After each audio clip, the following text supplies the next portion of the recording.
Vamos a ir cerrando el capítulo 8 del libro de los Hechos. ¿Cuándo empezamos Hechos? ¿No recuerdan?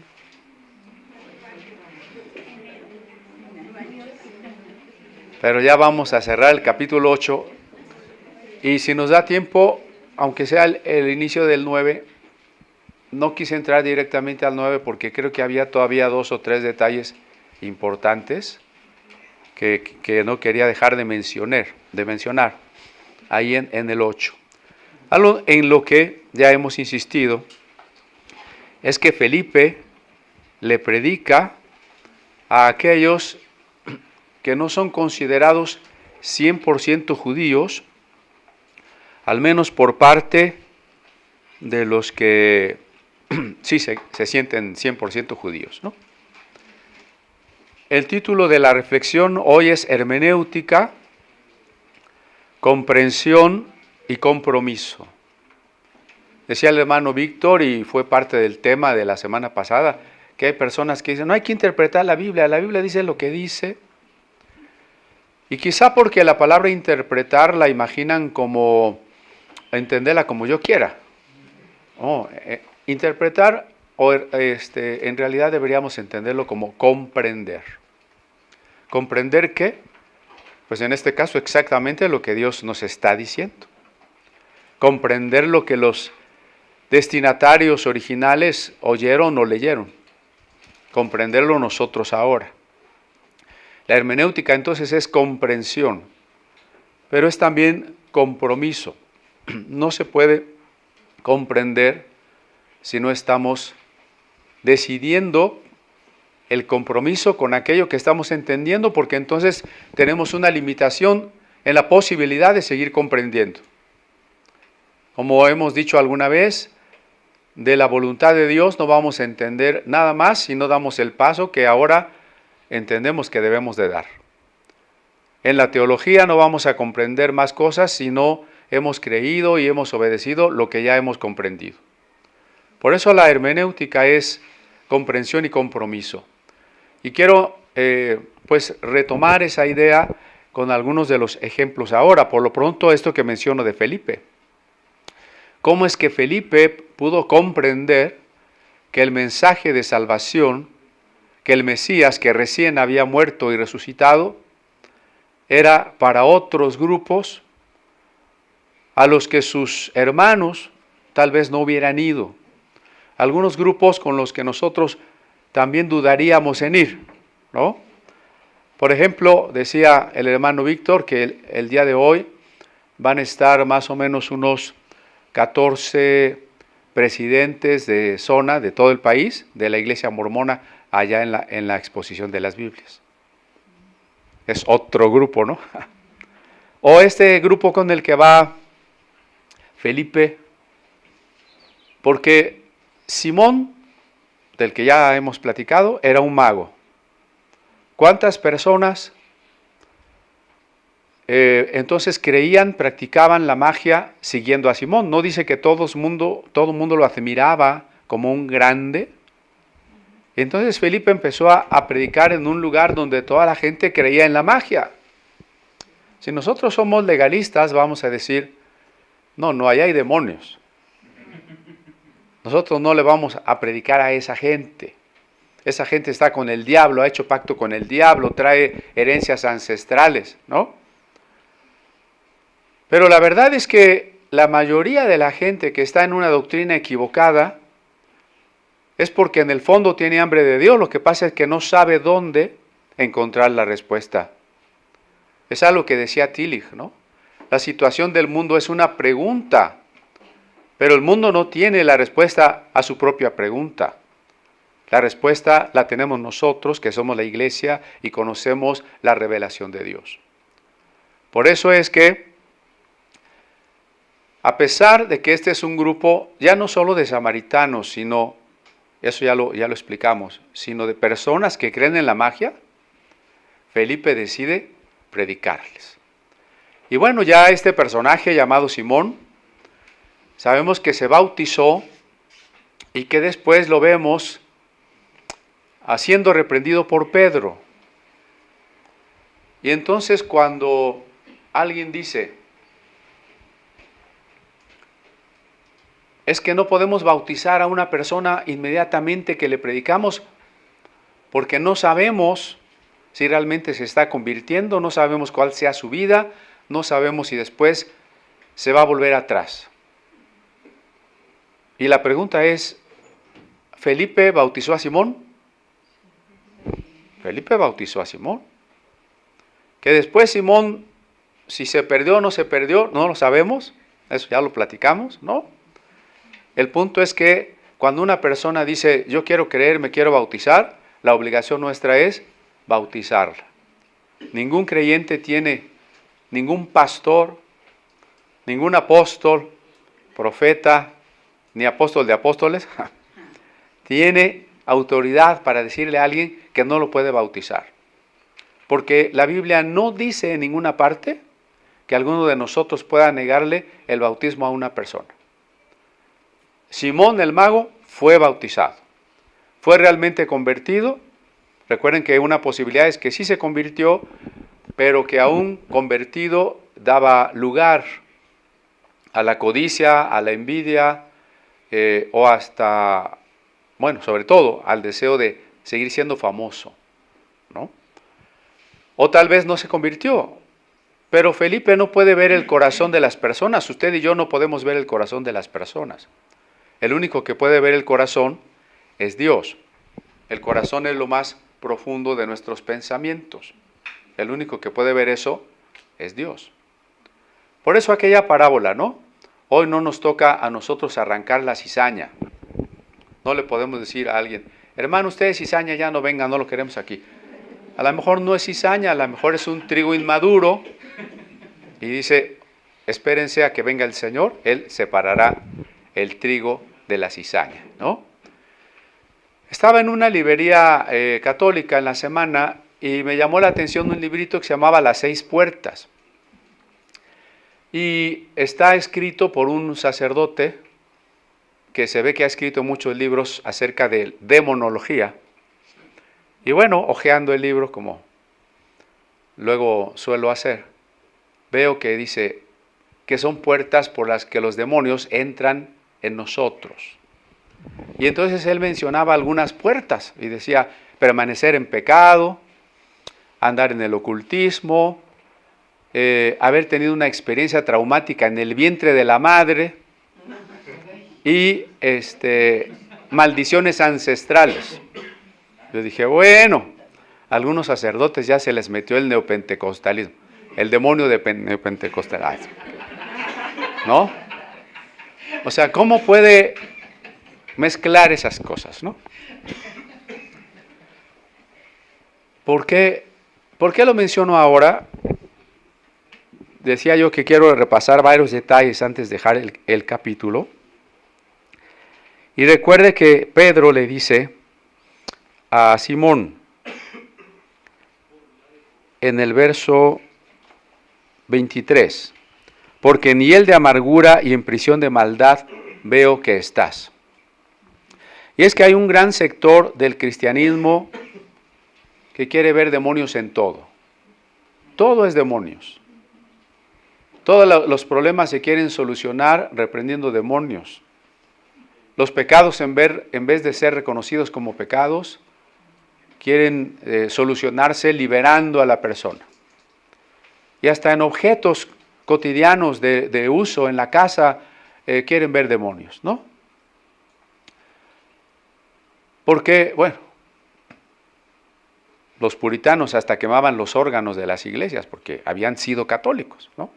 Queremos ver demonios en las cosas, queremos ver maldiciones en las cosas, no. Y para ello a veces se basan en versículos como este, ¿no? Pues aquí está Simón, que se había bautizado, pero todavía traía demonios.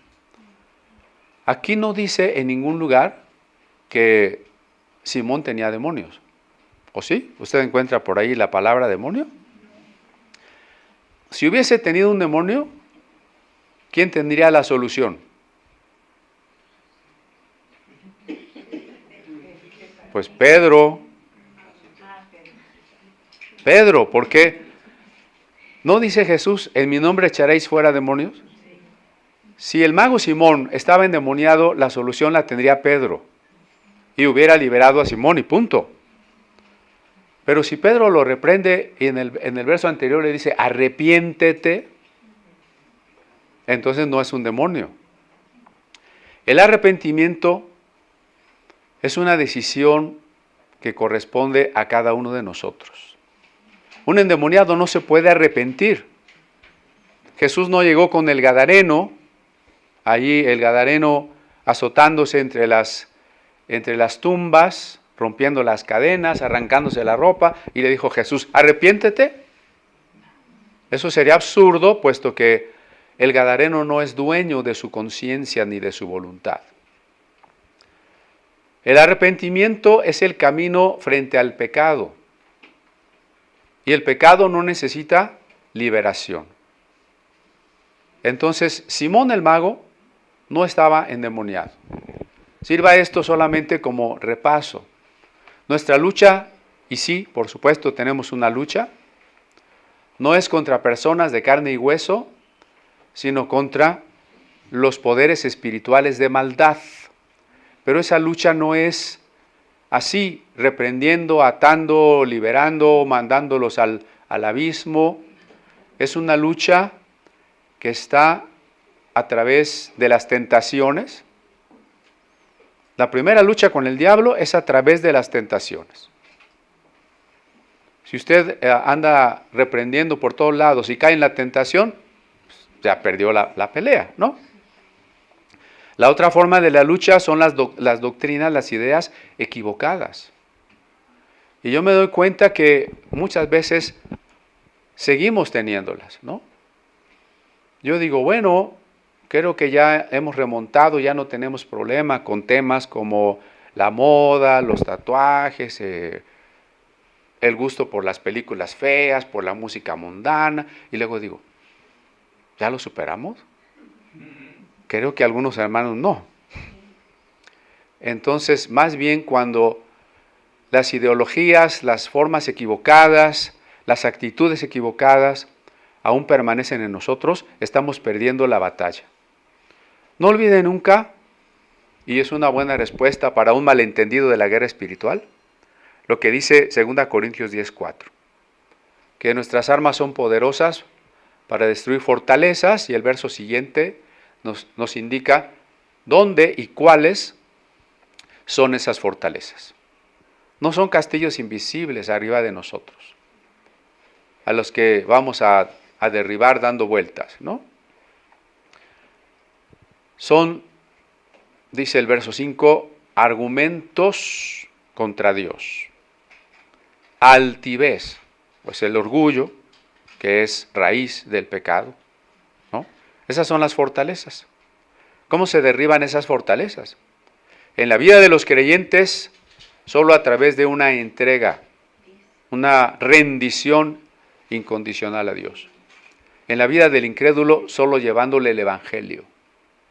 Cuando una persona escucha el evangelio y decide invocar a Jesús como su Señor, ahí hemos ganado una batalla, sin echar aceite por ningún lado. Así es como se ganan las batallas, cuando las personas vienen a Cristo. Bien, entonces después vimos que Felipe le predicó a un etíope. ¿Quién es un etíope? De acuerdo con el capítulo 10, adelante Dante, acá hay una silla, acá hay más sillas. No tengan miedo de sentarse adelante, los que están hasta allá atrás, no los vamos a liberar, se pueden sentar aquí adelante. Entonces, le predica a un etíope, de acuerdo con el capítulo 10 del Génesis, que es una construcción literaria. Cus, que es Etiopía, es hijo de Cam.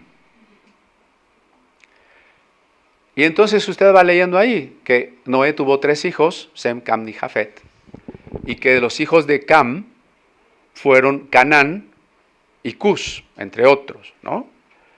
Y luego que Noé maldijo a su hijo Cam.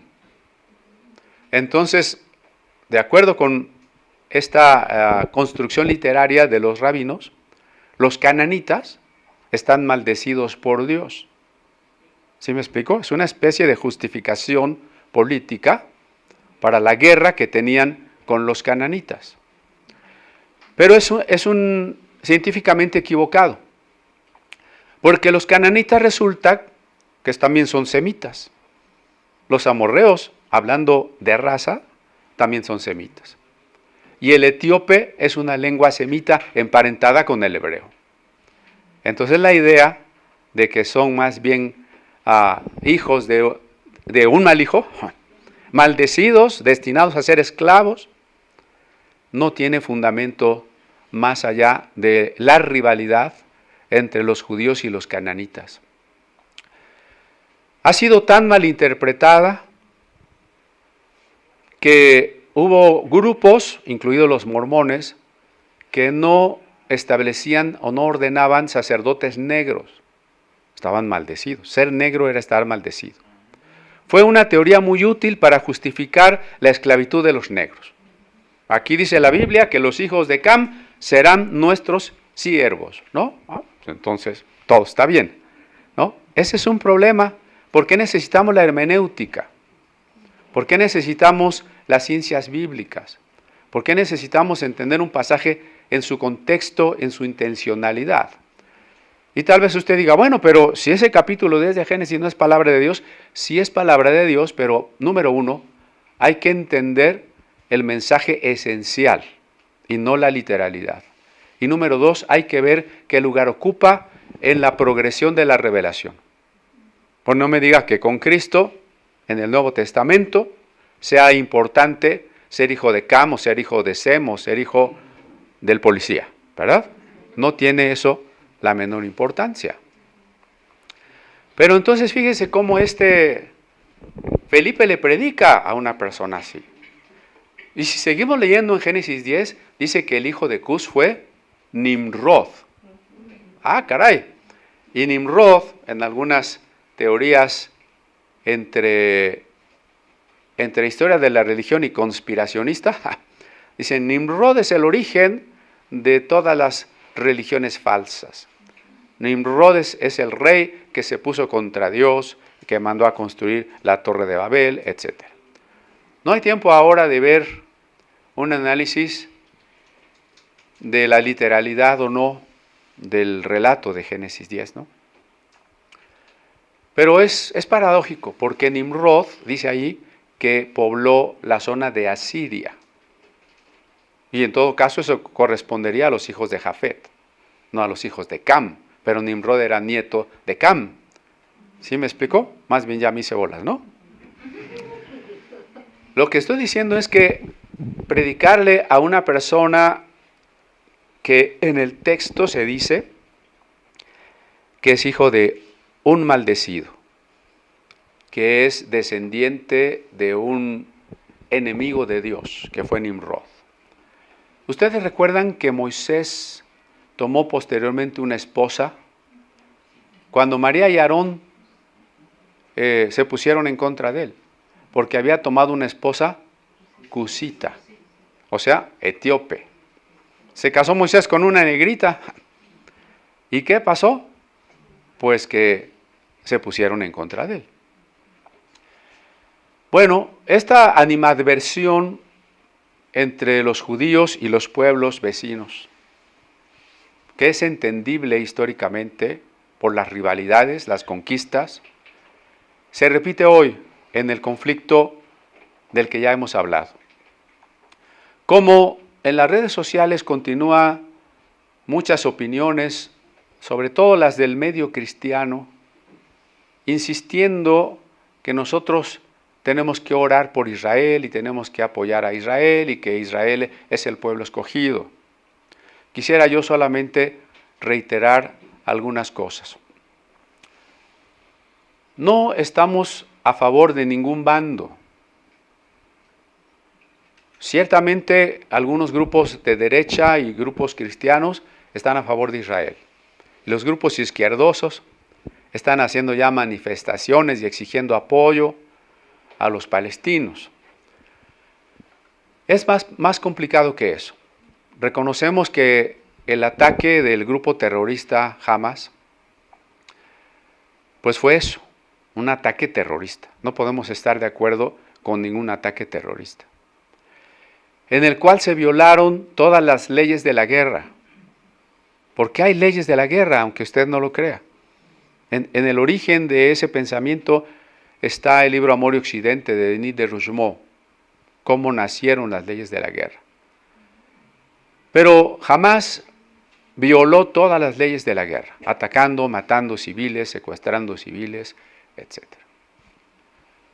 Ahora la respuesta judía, que ha terminado de tener a todos los habitantes de Gaza en una especie de cárcel y que se ve inminente una catástrofe humanitaria para los 2 millones de personas que viven en esos 40 kilómetros, también está saltando todas las leyes de la guerra.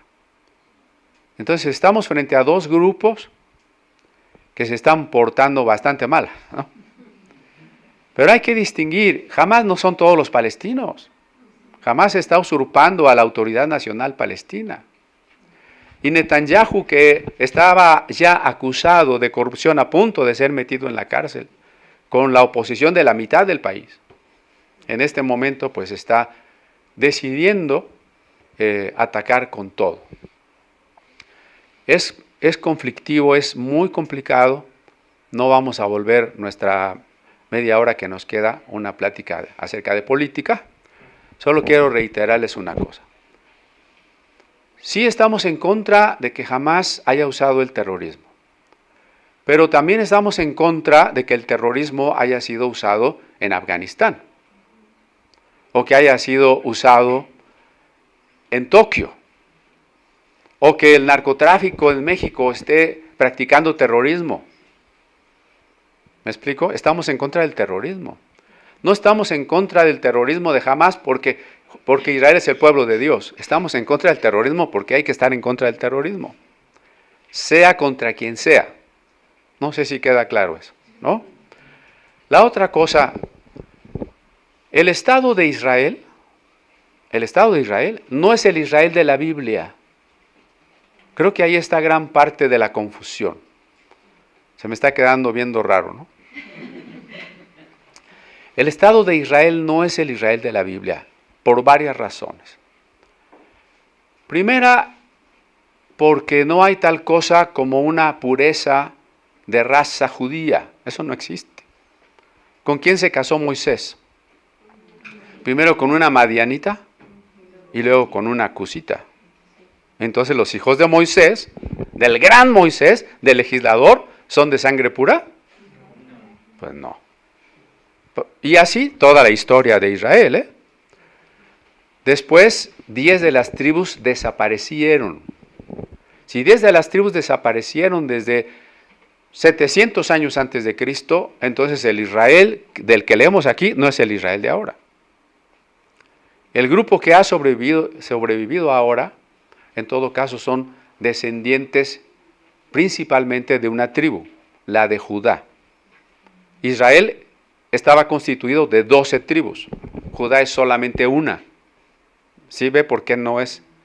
Otra razón por qué no es el Israel de la Biblia. Otra razón es porque la mayoría de los judíos no vive en Israel. La mayoría de los judíos no son israelitas en el sentido, o israelíes en el sentido de vivir ahora en ese territorio. Muchas personas que viven en el Estado de Israel no son judíos.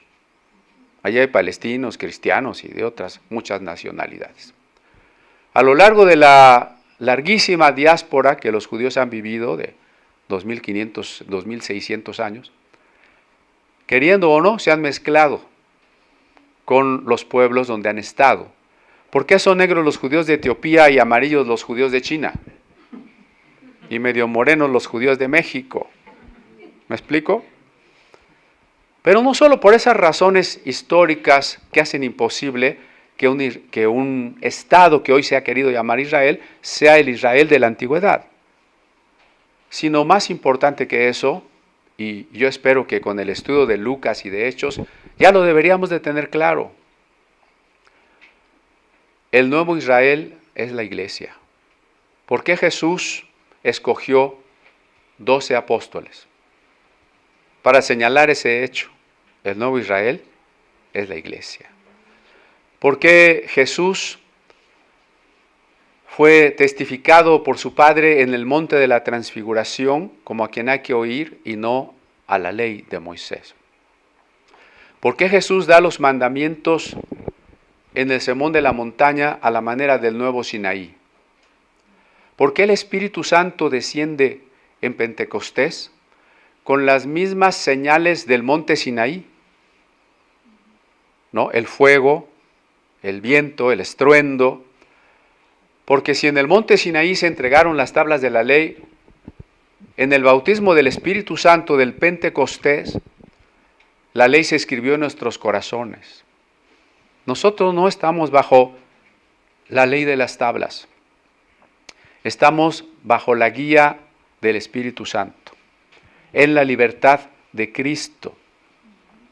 Y así, en la carta a los Hebreos, que también ya estudiamos, queda claro que al cambiar el sacerdocio y tener hoy un sumo sacerdote diferente, cambió el culto, cambió el templo, cambió el pacto, cambió todo. Esto lo entendió hasta Juan el Bautista cuando decidió bautizar del otro lado del Jordán para simbolizar también que el nuevo Israel, quienes se bautizaran para esperar y entrar en el reino de Dios, estaban como nuevamente poseyendo la tierra. Hay muchísimas razones y por ello Pablo en la carta a los Gálatas llama a la iglesia la Jerusalén celestial. Lo mismo que Hebreos capítulo 10 y lo mismo que Apocalipsis. Entonces, que nos quede claro que el Israel, la entidad política con la que muchísimos, aún judíos, no están de acuerdo. Algunos no están de acuerdo porque no son de ultraderecha. Otros, como los ultraortodoxos, no están de acuerdo con el Estado de Israel porque ven en ello un esfuerzo humano por establecer el reino sobre la tierra y ellos piensan que eso debe hacerlo el Mesías cuando venga. Entonces, no todos los judíos están de acuerdo con esa entidad política que se llama Estado de Israel. Lo único que quiero que pensemos es que no es el Israel de la Biblia porque el Estado de Israel no es una teocracia. ¿Qué significa teocracia? El gobierno de Dios. Y al menos en los relatos de los libros históricos de la Biblia, se propone que el Israel gobernado por los jueces o por los reyes como David, cuya constitución, por llamarle de alguna manera, era la ley de Moisés, era una teocracia. ¿El nuevo Israel es una teocracia? No, porque el pacto de Dios no está con Israel. A ver, toda la doctrina dispensacionalista y todas las posturas judaizantes siguen pensando que el Israel físico es el pueblo consentido de Dios. No es así. El Evangelio nos muestra que el amor de Dios es igual por todos los hombres. Cuando la iglesia abrió su predicación y el bautismo a personas de todas las naciones, como dice el mandato, a ser discípulos de entre todas las naciones, quedó claro que la parte judía, las personas judías que reconocieran en Jesús al Mesías, pertenecían ahora a un nuevo pueblo, la iglesia. Y el grupo judío que no reconociera a su Mesías dejaba de estar en un pacto que había caducado. Por eso la carta a los Efesios dice que este es el misterio escondido desde antes de los siglos, que de los dos pueblos hizo uno, que derribó la pared de separación y que de los dos pueblos hizo uno. Si usted sigue pensando que Israel es el pueblo de Dios, entonces no se derribó ninguna pared. Entonces el pacto de Jesucristo no sirve para nada porque Dios sigue tratando con la gente como si Jesucristo no hubiera venido. Y usted además estaría muy confundido en términos históricos y políticos suponiendo que el Estado de Israel es una teocracia equivalente al Israel de los tiempos de David, ¿no? Bueno, yo espero que con esto tengamos muchas dudas, ¿no? Tengamos muchas dudas. ¿Por qué es interesante tener muchas dudas? Porque entonces no vamos a creer al primer video que por ahí nos encontremos en YouTube defendiendo alguna de estas posturas, ¿ok? Bueno, ahora, otro pasaje a repasar. Cuando Felipe se acerca al eunuco, le hace la gran pregunta: ¿entiendes lo que lees? ¿Comprendes lo que lees? Por ahí empezamos, ¿no? La hermenéutica es comprensión. La palabra hermenéutica viene del griego y significa el arte de la interpretación. Ciertamente, como muchísimas palabras, tiene un origen histórico que puede ser un tanto extraño, la idea de que había un dios llamado Hermes, que era el mensajero de los dioses, pero eso no interesa. En el siglo XVI, en el mundo de la Reforma, nace la ciencia de la hermenéutica porque la Reforma postula a la Biblia como la máxima norma de la fe. La necesidad de saber qué dice la máxima norma de la fe da origen a la hermenéutica, ¿no? Hermenebein, comprender.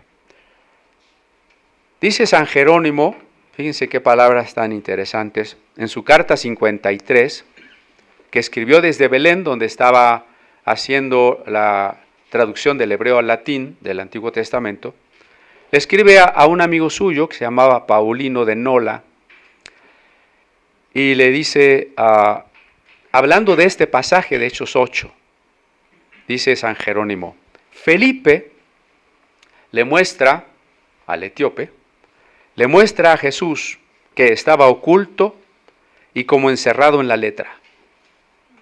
Qué bonitas palabras, ¿no? Esta carta es del año 394. Se está elaborando la Vulgata. Felipe le mostró a Jesús que estaba como oculto y como encerrado en la letra. Esa es la hermenéutica. Mostrar a Jesús en la Biblia. A veces está muy claro, a veces no está tan claro.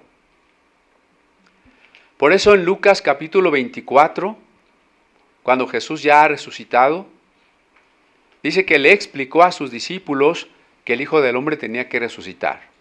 ¿Y cómo se lo explicó? Creo que es el verso 43 y 44. Dice: pasando por la ley, los profetas y los salmos. O sea, en otras palabras, hoy le llamaríamos Antiguo Testamento. Jesús, desde todo el Antiguo Testamento, le explicó a sus discípulos lo que los escritos del Antiguo Testamento decían de Jesús. Por eso fue la Biblia de la iglesia primitiva.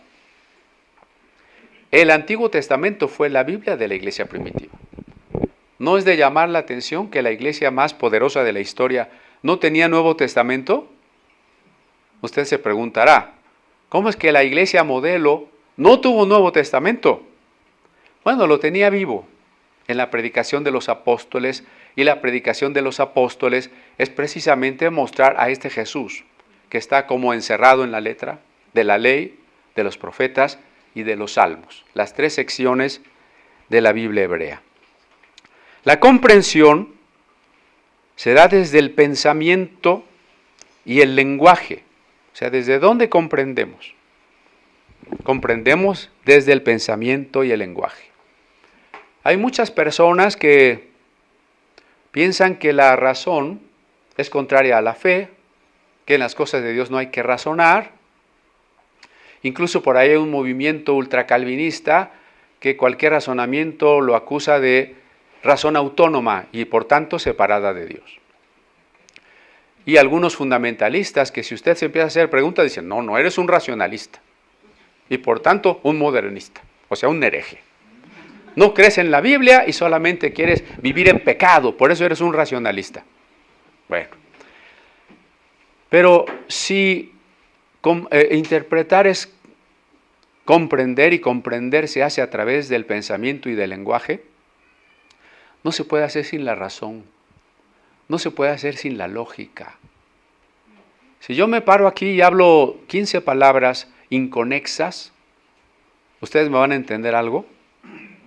¿Qué se necesita para que yo diga algo inteligible y ustedes puedan también decodificarlo? Que sea racional. La razón, entre otras cualidades, tiene la de ser lo común a los seres humanos. Bueno, casi no la usamos, pero es lo que es común, es la única posibilidad, es la base para que podamos platicar y entendernos unos a otros. Lo irracional es incomprensible, ¿no? Digo que del pensamiento y del lenguaje porque el pensamiento no se fortalece ni se hace más complejo sin lenguaje. Y el lenguaje sin pensamiento, pues sería una serie de sonidos vacíos, ¿no? Entonces, si la comprensión nace desde el pensamiento y el lenguaje, ¿qué necesito yo para que haya pensamiento y lenguaje? Si a mí me encerran desde que nazco en un cuarto donde no me comunico con nadie, ¿voy a tener lenguaje? ¿Pensamiento? Muy probablemente no. ¿Qué necesito entonces? Al otro, ¿no? Hubo un momento en la filosofía en que todo el énfasis se puso en el yo. Ese era René Descartes, muy admirado por unos y denostado por otros, ¿no? Cuando Descartes encuentra el origen o la certeza del conocimiento en el yo. Si yo pienso, entonces existo, esa es la primera certeza. Está incompleto. Está incompleto porque si yo pienso, solo pienso porque estoy en comunicación con los otros. Porque no soy yo solo, aislado, individualizado. Tendríamos que decir que la comprensión solo puede darse en la comunión y el reconocimiento de Dios y del prójimo. Hoy estamos en una etapa de la historia que se llama posmodernismo. Y el posmodernismo llega al extremo de desvirtuar a la hermenéutica. Le llama la nueva hermenéutica. ¿Y qué quiere decir con eso? Allí sí quieren decir que cada quien entiende lo que quiere. Que usted y yo, aunque leamos el mismo texto, no leemos el mismo libro porque no lo entendemos de la misma manera. Y que cuando hablamos del mundo, de que sale el sol o de que hay una fuerza gravitacional, no sabemos si eso sea verdad. Esa es nuestra manera de interpretar el mundo. Y entonces resulta que ni siquiera sé si tú existes, yo interpreto que tú existes. Analizo el lenguaje y lo único que me queda de una aparente realidad es el lenguaje. ¿En qué momento la hermenéutica llega a quedarse sin sujeto, sin mundo, sin Dios, sin conocimiento? En el momento en que olvida que solo es posible comprender en la comunión con el otro que es Dios en primer término, y con el otro que es el prójimo. No puedo conocerme más que desde Dios. No puedo entender ni siquiera la realidad si no es en el reconocimiento del otro. Ahí está la gran falla de una hermenéutica individualista, pero también de una nueva hermenéutica relativista, que borra incluso a la realidad. Quizá alguien diga, bueno hermano, ya está medio aburrido lo que está diciendo. A lo mejor sí, pero aquí hay varios compañeros que están metidos en eso y yo espero que les pueda ser útil. 2 claves hermenéuticas para leer la Biblia. Hay muchos abordajes, muchas reglas también hermenéuticas. Creo que incluso más allá de las reglas hay que ir a los principios. 2 claves en este caso. La primera es la que expresaba San Jerónimo. ¿Cómo está Cristo encerrado en la letra? Siempre que leamos la Biblia, tenemos que buscar cómo se implica en la persona de Cristo.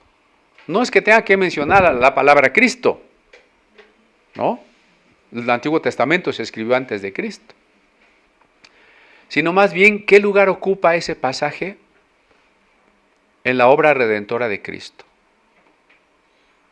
¿Cómo anuncia a Cristo? ¿Cómo prepara su llegada? ¿O cómo se entiende ahora desde los que conocemos a Cristo? La segunda clave es no olvidar que la revelación es progresiva. Y aunque esto, como otra frase que usamos mucho, la Biblia, la palabra de Dios en palabras de los hombres, parecen frases sencillas y luego se nos olvidan, la verdad es que son dos fórmulas muy potentes que entre más estudiamos, más nos damos cuenta que están involucrados en todo el proceso hermenéutico. La palabra de Dios nos provee de una revelación progresiva. Eso quiere decir que cada vez va quedando más claro quién es Dios, qué es lo que Dios quiere de nosotros, cuál es su voluntad, cuál es su carácter, ¿no? Resulta que esta misma corriente que mencionaba yo, ultra calvinista, dice que la Biblia no es una revelación proposicional. Entonces, ¿qué es? Si las afirmaciones o las negaciones que la Biblia dice no pueden ser tomadas en calidad de proposiciones falsas o verdaderas, ¿en qué vamos a basar la teología y la doctrina y el conocimiento del carácter de Dios? Por supuesto que en primer lugar, por una comunión y un conocimiento con Él de persona a persona. Pero ese conocimiento es posible porque primero escuchamos el Evangelio. Y el Evangelio es una serie de proposiciones, ¿o no? Dios es amor, es una proposición. El hombre es pecador, es una proposición. Necesitas reconocer a Jesús como tu Señor, es una proposición. Entonces, la revelación es progresiva, decíamos. Hubo un tiempo en que se pensó que la salvación era solo para los judíos. Felipe comienza a entender y a arriesgarse predicando a los que no son judíos, ¿no? Un tiempo se pensó que efectivamente Dios tenía un pueblo favorito y que Dios lo mandaba a matar a los otros pueblos. Pero, ¿cómo vería usted si ahorita dos países están en guerra, o mucho tiempo ha sucedido eso, todo el tiempo ha sucedido eso? Cuando Inglaterra y Francia estaban en pleito, ¿no? Estaban en guerra. Y entonces Santa Juana de Arco dijo que Dios quería que ganaran los franceses. ¿Está usted de acuerdo o no? Claro, las guerras son cosas más terribles, está muriendo mucha gente. En algunos de los videos donde se empiezan a disparar los misiles terroristas sobre Israel y se oyen las alarmas, es peor que la del terremoto, ¿no? Cuando empieza la alarma del temblor, bueno, ¿no? Imagínense esa alarma de bombardeo aéreo. Sí, es algo mucho más grave, la guerra, muchísimo más grave. No tenemos idea, a lo mejor hasta que nos toque más de cerca. Y no está tan lejos, yo hablé de que México está en una especie de guerra, porque todos los días tenemos secuestrados, asesinatos, fraudes, leva de jóvenes para meterlos con los sicarios o secuestro de jovencitas a la prostitución y demás. Pero pensar que Dios quiere estar de parte de un bando es un tanto absurdo, ¿no? Y se lleva a veces al terreno deportivo. Los futbolistas, los boxeadores, primero hacen su oración, se persignan para que Dios les dé la victoria. Y uno va a perder. Y seguro que ahí ni Dios ni la Virgen tuvieron nada que ver, ¿no? Entonces, bueno, la revelación progresiva nos muestra que Dios no estaba interesado en tener un pueblo físico que hiciera la guerra y que Él milagrosamente les diera victorias, matando a otros seres humanos como si no valieran nada. Porque a veces así son unas películas, ¿no? El bueno, no queremos que lo maten, estamos nerviosos porque ya lo van a matar. Pero cuando él empieza a matar a todos los demás, no, pues sentimos que esos son como muñecos, como que esos no valen nada. ¿Usted cree que para Dios hay unos que no valen nada? No, hay que entender lo que está detrás de eso. A ver si no me meto en más problemas por explicar, pero cuando se dice que el diablo tentó o Dios probó a Job y se le murieron 10 hijos, hacía la literalidad, entonces con respecto de Job, los hijos no valen nada. Vamos a matarlos a estos, nada más que nos interesa este. ¿No? Sí, se me queda ahora sí viendo más raro. ¿Por qué? Porque la revelación progresiva con Jesucristo nos está mostrando el amor universal de Dios por los hombres. Nos está mostrando que mientras el tiempo del reino de Dios en plenitud no llegue, no es Dios el que está interviniendo en estas cosas. A veces quisiéramos, ¿no? Señor, acaba con este problema social, este problema militar o este mal gobierno. Y sí, así pasa. Ya oramos y todo se soluciona. Tenemos que reconocer que mientras no llega la resurrección y se establece en plenitud el reino de Dios, estamos sujetos a todo lo que las estructuras de pecado, las estructuras de finitud han hecho de este mundo. Porque la fe no es que Dios nos va a liberar de eso. La fe es saber que Dios está con nosotros, pase lo que pase, ¿no? Al término de la apertura de la exposición, se acercó una mamá con su hijita. Me dice, mi hija le quiere hacer una pregunta. Ya muy tímida la niña, de unos 15 años, cuando mucho. Dice, bueno, es que, ¿qué es la fe si está puesta en algo que no vemos, que no tocamos, que cosas así, ¿no? Muy buena pregunta, ¿no? O sea, pues la fe se trata de creer en algo que no veo y no toco. Le dije, mira, no es eso. La fe es la decisión de responder al amor de Dios. La fe es la decisión de darle a Dios tu vida. Esa es la fe. Así que si estoy lleno de problemas, si estoy en un contexto donde hay guerra, si estoy enfermo en un hospital, la fe no es que Dios va a venir y me va a sacar de ahí. No niego que a veces Dios interviene. ¿Cuándo interviene Dios? Pues no sé, eso es cuando Él quiere. Y normalmente no es todos los días, ¿o sí? ¿Alguna vez Dios le ha provisto económicamente de algo que usted necesitaba? ¿Sí o no? Pero todos los días, sin que usted vaya a trabajar, ¿Dios le manda un cheque? No, o sea, en su soberanía Dios interviene. Él sabe cuándo nos conviene, Él sabe por qué, Él sabe qué quiere evitarnos, qué no quiere evitarnos, porque tenemos que aprender. Ya no podemos entrar a esas dimensiones de los misterios de Dios, ¿no? Lo que sí podemos saber es que mientras estamos aquí en la prueba, en la misma prueba que sufren todos los que no lo conocen también, nosotros tenemos una gran diferencia. Hemos decidido responder al amor de Dios. La fe es esa decisión de entrega y esa certeza de estar perdonados. Esa certeza de estar acompañados. Esa certeza de que somos propiedad de alguien. Digo alguien, pero la verdad estoy hablando de el fundamento de todas las cosas, ¿no? Bueno, vamos a un punto más.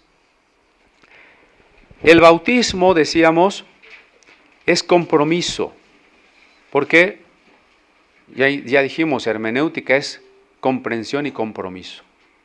Si yo escucho la noticia de Jesucristo, la buena noticia, y hay una comprensión, la auténtica comprensión se abre al compromiso. Lo dice Hebreos capítulo 3. Los que oyeron con fe y los que cayeron en el desierto son los que oyeron sin fe. Entonces, ¿cómo oímos? ¿Cómo comprendemos? Oír es sinónimo de comprender. Dice Apocalipsis, el que tenga oídos para oír, Oiga.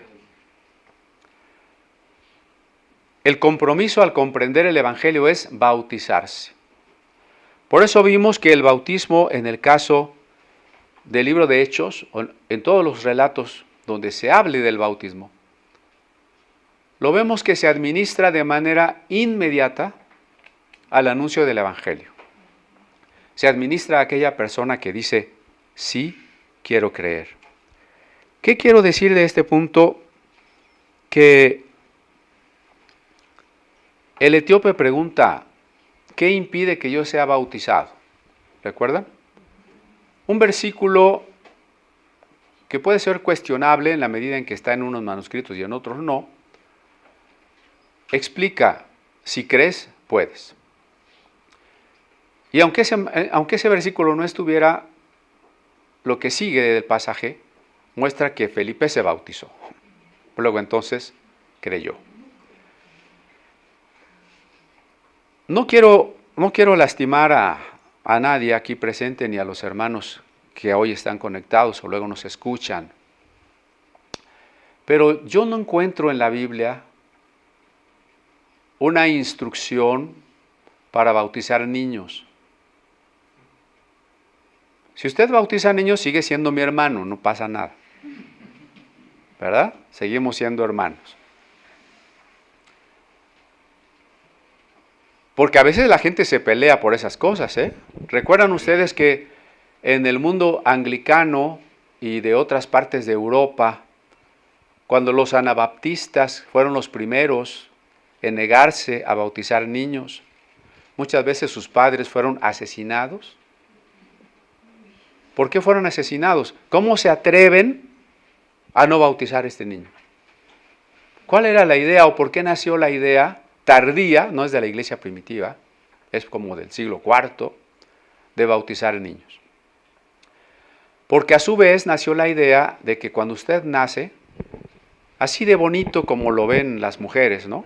Y el otro día decía que cuando las mujeres ven un bebé, dicen, ¡ay, qué bonito bebé!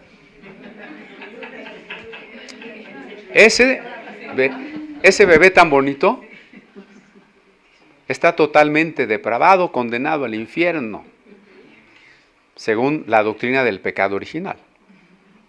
Así de bonito su bodoque, directo al lago de fuego, ¿no? Esa es la doctrina, ¿no? ¿Y cómo le vamos a hacer para que eso no suceda? Se estaba también construyendo otra doctrina, la de suponer que el bautismo como rito tenía un poder lavador, salvador. Pues entonces bautizamos al niño y ya no es un hijo del diablo, ¿no? Le quitamos los cuernos, ¿no dice la gente? Le quitamos los cuernos. Ahora es un hijo de Dios. Si se muere, ya no se va a condenar. Por ahí salía la objeción, oye, pero si los niños no han pecado, bueno, no se van a ir al noveno círculo del infierno, pero sí al limbo. ¿Tú quieres que tu niño se vaya al limbo? Ay, no, yo no quiero que mi bebito se vaya al limbo. Pues bautízalo, ¿no? Y por eso mataban a los padres que no querían bautizar a sus hijos. Cuando yo digo que en la Biblia no encuentro enseñanza para el bautismo de niños, insisto en que de todas maneras somos hermanos. No nos vamos a matar, ¿verdad? A veces dicen, bueno, pero es que cuando se bautizó fulanito y toda su casa, a lo mejor había niños. Bueno, a lo mejor había niños, eso no lo sabemos. Es decir, recién nacidos. Y si los hubiese habido, ¿los bautizaron o no? Pues no lo dice. ¿Por qué lo toco ahora? Porque en los versos anteriores dice que cuando Felipe predicó y la gente creyó, se bautizaban hombres, mujeres y niños.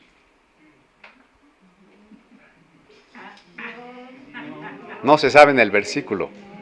A ver si nos ponen en la pantalla el versículo, porque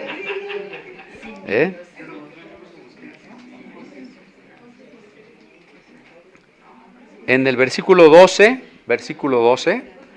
porque cuando creyeron a Felipe que anunciaba el evangelio del reino de Dios y el nombre de Jesucristo, se bautizaban hombres y mujeres. ¿Su Biblia no dice niños? No dice niños. Si el niño no ha pecado, si el niño no entiende, no tiene fe, no se puede arrepentir, no está decidiendo hacerse un discípulo, si nos queda claro que el bautismo es la decisión de hacernos un discípulo, el niño no está tomando esa decisión. La pregunta, entre otras preguntas, sería, entonces, ¿qué gana el niño por ser bautizado?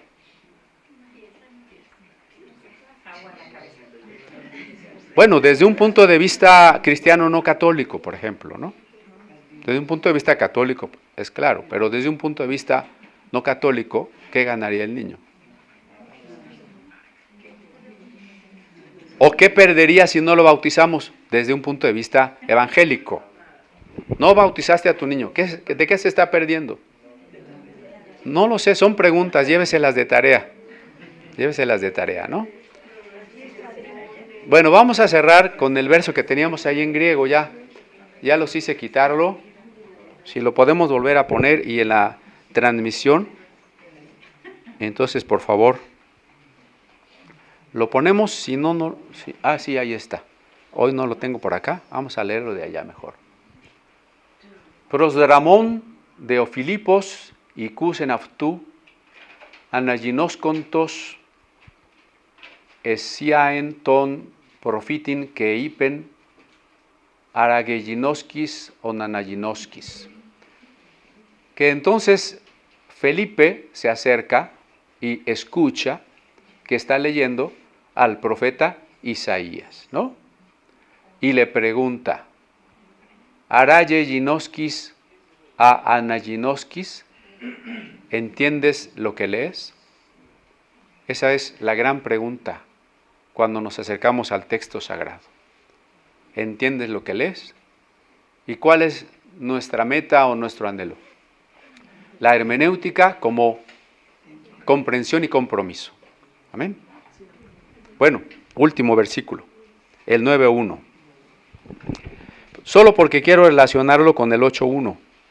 En el 8.1 dice, y Saulo consentía en su muerte. En aquel día hubo una gran persecución contra la iglesia que estaba en Jerusalén, etc. Verso 9.1, capítulo 9.1. Saulo respirando una amenaza sin muerte contra los discípulos. ¿Ven? Saulo al principio del 8, Saulo al principio del 9. Este fue como un enfoque hacia una tierra que no es Jerusalén, Samaria, pero mientras tanto, y saliendo desde Jerusalén, el apóstol Pablo conseguía autorizaciones por escrito para perseguir a los cristianos. Pablo también realizaba una hermenéutica. Desde su hermenéutica, esa secta de los herejes cristianos estaba blasfemando contra la ley de Moisés. ¿No? Es definitivo que Pablo tenía una hermenéutica. ¿Cuál es el problema de la hermenéutica de Pablo? ¿Por qué Pablo podría estar equivocado en su hermenéutica? Porque parte de la nueva hermenéutica, cuando invade a nuestros seminarios, hay estudiantes o maestros que están diciendo, bueno, es que todas las interpretaciones son igualmente válidas. Eso no lo aceptarían con un contrato de compraventa, por ejemplo, de la casa de ustedes, ¿o sí? ¿Todas las interpretaciones son igualmente válidas? ¿Cuál es el problema? ¿Cómo podemos distinguir hermenéuticas correctas o incorrectas? Más allá de una afirmación piadosa, ¿no? Porque muchos cristianos dirían, es que yo voy a una iglesia de sana doctrina. Sí, todos dicen lo mismo, pero todas tienen doctrina diferente. Entonces, ¿cuál es la sana doctrina? ¿Cuál es una hermenéutica o cómo medimos una hermenéutica, entre otras cosas? Veamos qué le faltaba a la de Pablo. A la hermenéutica de Pablo le faltaba el amor al prójimo, lo que hacía que comprendiera mal a la ley y la convirtiera en una espada contra el otro. Vemos por qué la hermenéutica tiene que ser comprensión desde la comunión con el otro, porque en una hermenéutica donde prácticamente se idolatra a la ley, donde la ley se vuelve suprema, donde incluso el hombre existe en función de la ley, es posible perseguir al prójimo por no guardar esa ley. Pero esa no era la esencia de la ley. La esencia de la ley es el amor. Y cuando la convertí en una espada, perdí su espíritu. Me quedé con la letra, y la letra mata, ¿no? Felipe está realizando una hermenéutica amorosa. Saulo está postulando una hermenéutica legalista. Hay incluso, para los que les gusta leer, una discusión entre el contemporáneo filósofo Emmanuel Levinas y el protestante filósofo Paul Ricoeur. Levinas insiste en la importancia de la ley y Ricoeur en la importancia del otro. Por eso es muy importante aquí, en una diferencia entre Felipe y Pablo. Es la misma ley, son los mismos profetas, es la misma Biblia la que usaban Felipe y Pablo, o Saulo, aquí apenas se llama Saulo, Saúl. ¿Es la misma Biblia? Es la misma Biblia. ¿Cómo podemos llegar a caminos tan distintos con la misma Biblia? Y siendo prácticamente del mismo pueblo, ¿no? ¿Dónde estuvo la diferencia? En la esencia de la ley, la esencia del Evangelio, el carácter de Dios, todo eso es el amor.